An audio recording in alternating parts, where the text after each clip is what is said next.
posiblemente en el seno de una familia de profundas raíces turdetanas. Aparte de un origen cierto, no hay datos sobre la infancia de Trajano en esta tierra. El ascenso de su familia coincide con el apoyo a Vespasiano, que fue proclamado emperador en el año 69. Bajo su mandato, el padre de Trajano fue enviado a la provincia de Siria como gobernador, y su hijo le siguió, asumiendo el mando de una legión con solo 24 años.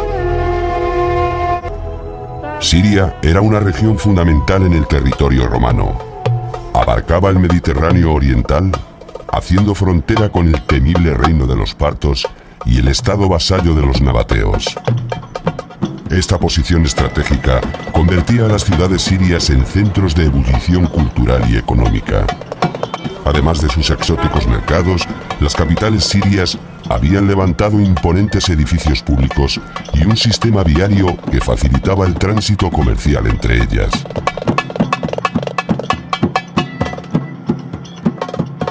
En estos años, el joven Trajano, en contacto con la región, comprendió que desde este cruce de caminos, Roma podría al fin lograr su eterna aspiración: abrir la puerta al comercio del lejano oriente. Allí donde era destinado, Trajano demostraba sus dotes de mando. Tenía fama de conocer a todos los soldados por su nombre. Se ganaba el respeto y el afecto de las tropas luchando en el frente como uno más. De esta forma, consiguió ascender rápidamente en la corte. Pero el emperador Domiciano estaba cada vez más aislado a causa de su gobierno tiránico, que desembocó en su asesinato. Muerto Domiciano, las luchas por el poder no tardarían en llegar.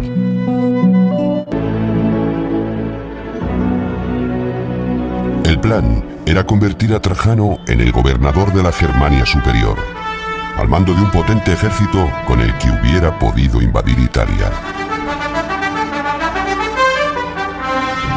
Las frondosas provincias germanas estaban atravesadas por el caudaloso Rin, la arteria que comunicaba las ciudades principales. Maguncia era entonces capital de la Germania Superior, y en ella estuvo viviendo Trajano como gobernador. La codiciada esta provincia era por su fuerte dotación militar. 3 legiones estaban al mando del gobernador, lo que le convertía en un serio aspirante al trono del imperio. Desde Maguncia, trabajó para consolidar y pacificar la frontera, obteniendo algunas victorias que le dieron al emperador Nerva el título de germánico. Gracias a esta labor, y gracias sobre todo a la presión del grupo de hispanos del Senado, el anciano Nerva adoptó a Trajano, convirtiéndolo en su hijo y heredero. Trajano en la otra capital germana, también a orillas del Rin, Colonia. Las fortificaciones de Colonia servían pero también para intimidar a los bárbaros, cuya proximidad inquietaba a las ciudades fronterizas. Otros vestigios de la cerca de Colonia se conservan en el Museo Romano Germano. El museo se creó aquí para albergar este gran mosaico en el mismo lugar donde se encontró, y conserva una completa colección de arte romano, expuesta en un amplio espacio sin compartimentar.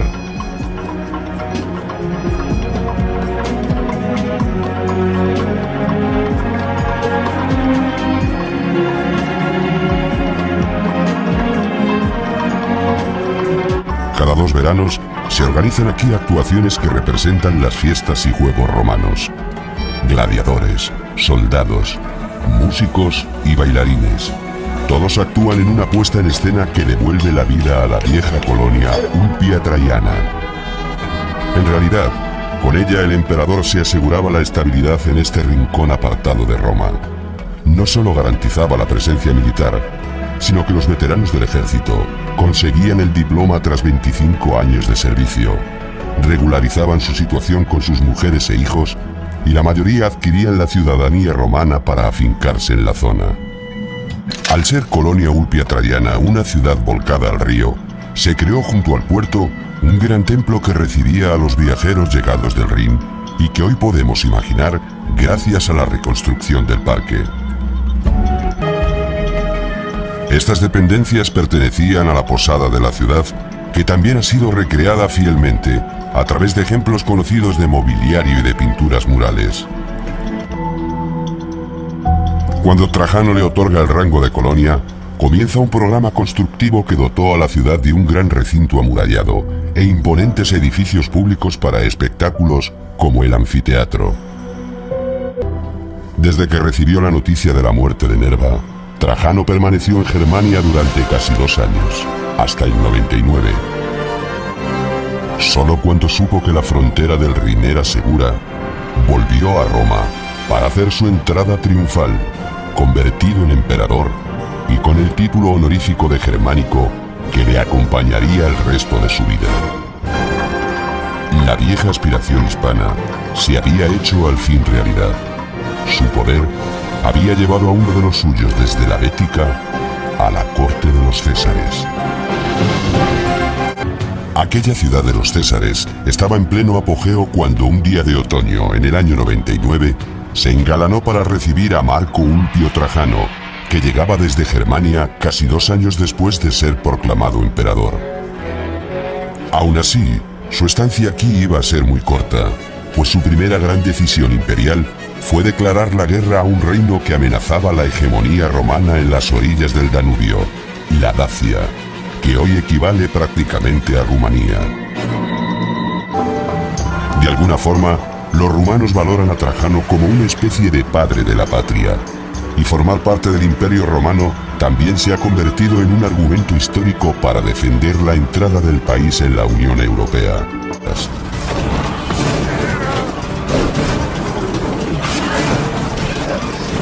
Según las fuentes, Trajano contaba con un ejército de hasta 100.000 hombres, cuyo éxito se basaba en una sólida técnica militar.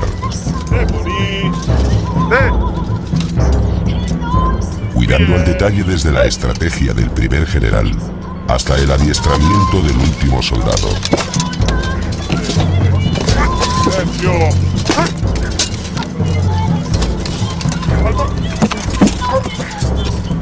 La infantería romana acudía al combate con varias armas. El gladium era una espada corta que se usaba en el cuerpo a cuerpo, intentando desgarrar las arterias y órganos vitales.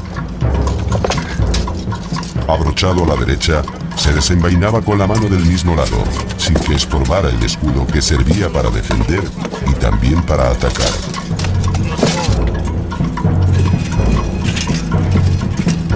Agazapados tras sus escudos, hacían formaciones con las que avanzaban ordenadamente sin ser alcanzados. Ante tal disciplina militar, ¿qué ejército podía plantar cara a Roma?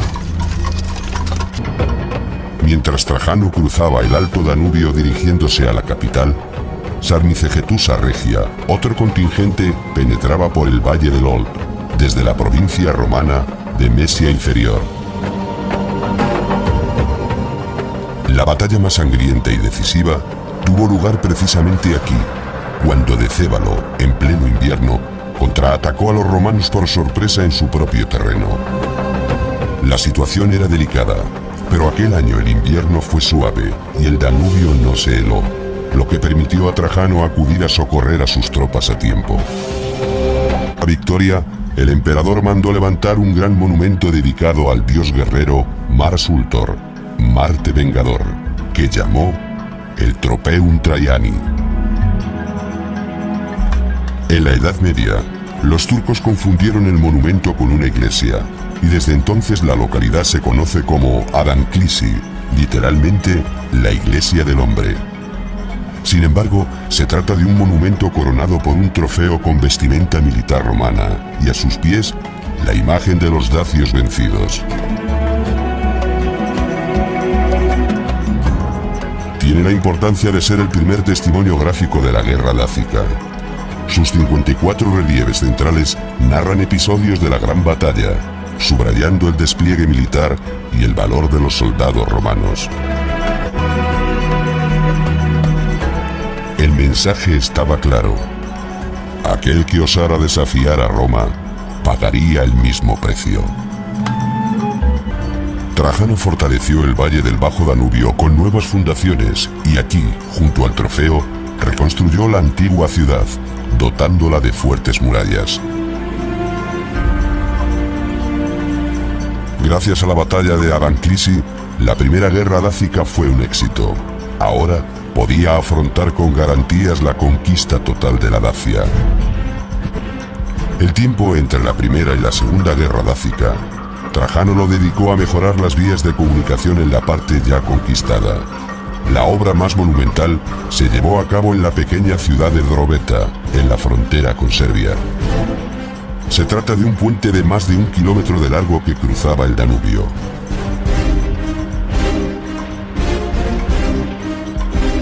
A la muerte de Trajano, fue desmantelada la parte superior de madera. Por eso, hoy solo se ven los arranques, junto a las ruinas de un campamento militar que protegía el puente. Pero la fundación más colosal que se hizo en Rumanía durante la época del emperador fue la nueva capital de la Dacia romana. Se la bautizó con el sonoro nombre de Colonia Ulpia Traiana Augusta Dacica Sarmizegetusa.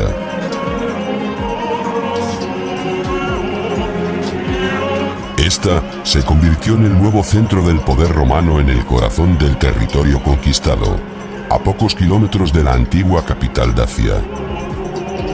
Además de erguirse como símbolo de la potencia conquistadora, Sarmizegetusa servía para integrar a la población indígena con la romana.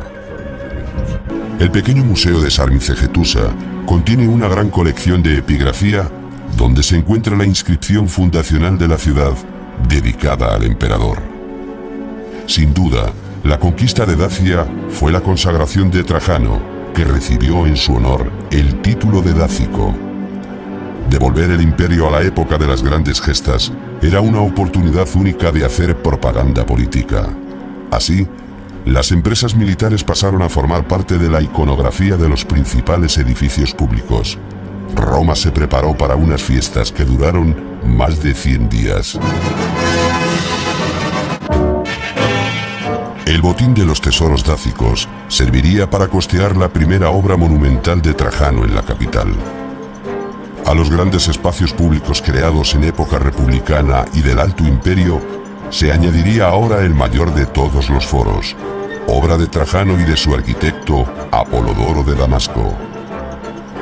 El espacio central lo ocupó una gran plaza porticada, donde el elemento principal era la estatua ecuestre del emperador, hoy perdida.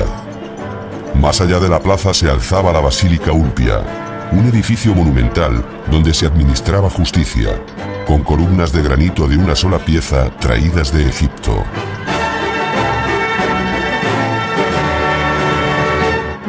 Los dacios están tratados con gran dignidad. Prefieren darse muerte unos a otros a ser capturados. Su rey, Decébalo, es el modelo de monarca digno y soberbio que se suicida en el momento antes de ser prendido. En realidad, elogiar las virtudes del enemigo servía para que se apreciara más el triunfo final. Esta búsqueda de la heroicidad tan frecuente en el arte romano fue tomada muchos siglos después como símbolo del fascismo.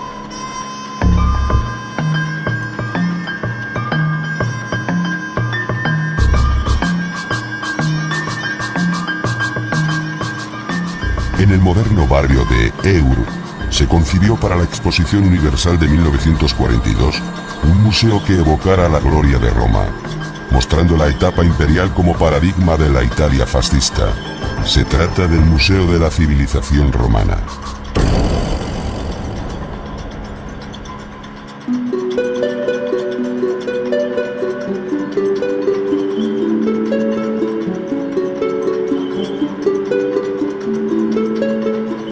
Tras una arquitectura escenográfica, se conserva la mejor colección de réplicas y maquetas del mundo romano. Aquí se encuentra una de las copias que Napoleón III mandó sacar a molde de los relieves de la columna en el siglo XIX, y que son hoy un auténtico documento histórico. La columna está rematada por una figura de San Pedro, pero en su día la coronó la estatua del emperador. Las cenizas de Trajano y la emperatriz Plotina se depositaron después en la base de la columna, obteniendo el privilegio de ser enterrados dentro de la ciudad. Aquí aparecen las armas del ejército derrotado, junto a una inscripción que reza: para declarar la altitud del monte y el trabajo realizado para rebajarlo. Es decir, que en este lugar existía un monte tan alto como la columna de 40 metros, que fue allanado para construir el foro de Trajano.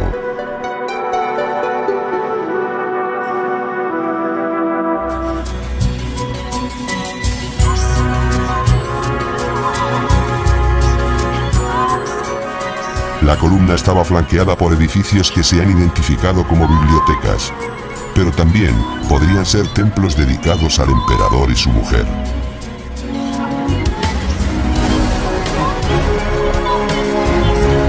Entre las provincias romanas de Siria y Egipto se extendía el reino de los nabateos, que era vasallo de Roma y que equivale actualmente al sur de Jordania.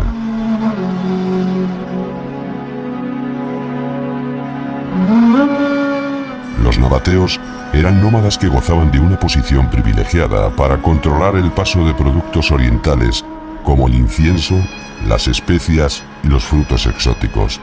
Los herederos de aquellos nómadas son los actuales beduinos.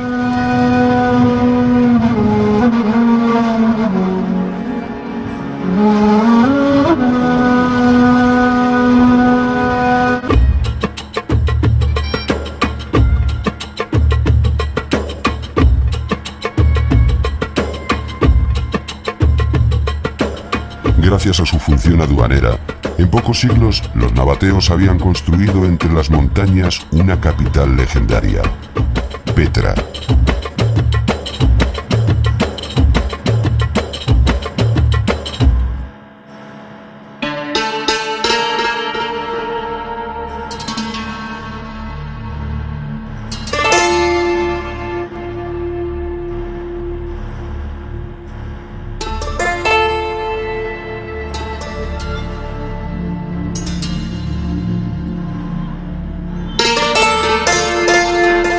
Las tumbas excavadas en la roca alcanzaban un esplendor desmesurado, mientras sus soberanos se limitaban a abrir el paso a las rutas caravaneras.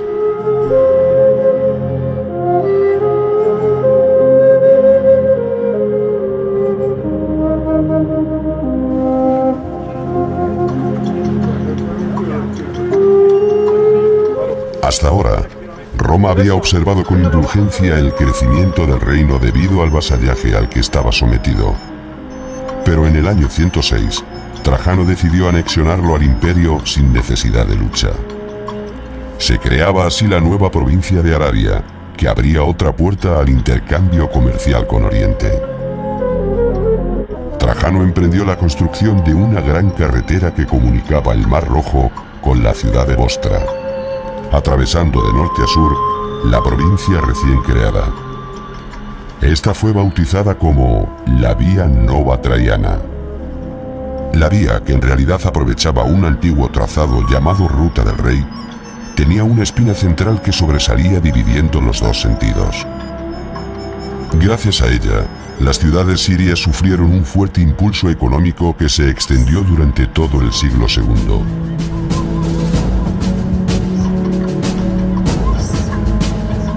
Gerasa, en la actual Jordania, fue una de las más favorecidas. Gerasa pertenecía a una liga de ciudades-estado conocida como la Decápolis, que alcanzó su mayor prosperidad en esta época, cuando se levantaron grandes plazas, mercados, templos y edificios destinados al ocio de una población cada vez más pujante. En 113, cuando acaba de cumplir 60 años, el emperador parte de Roma para conquistar las provincias de Armenia, Mesopotamia y Asiria, llegando hasta el Golfo Pérsico. Trajano obtiene el título honorífico de Pártico, que aparece en inscripciones y monedas, pero pronto se origina una rebelión en las tierras conquistadas. Aunque Trajano consiguió eliminar los focos de resistencia, una enfermedad le obliga a retirarse del conflicto. Cuando atravesaba la provincia de Siria, su salud se agrava, de forma que, según la tradición, en su lecho de muerte y ante su esposa Plotina, decide adoptar a Adriano, nombrándole heredero. Tras su muerte, se representa como figura de culto. El retrato póstumo de Trajano va adquiriendo la complejidad estética que impone su sucesor, Publio Aelio Adriano. Este va a emprender un programa laudatorio dedicado a Trajano para estrechar los lazos con el prestigioso emperador y de esta forma fortalecer su propia posición en el trono.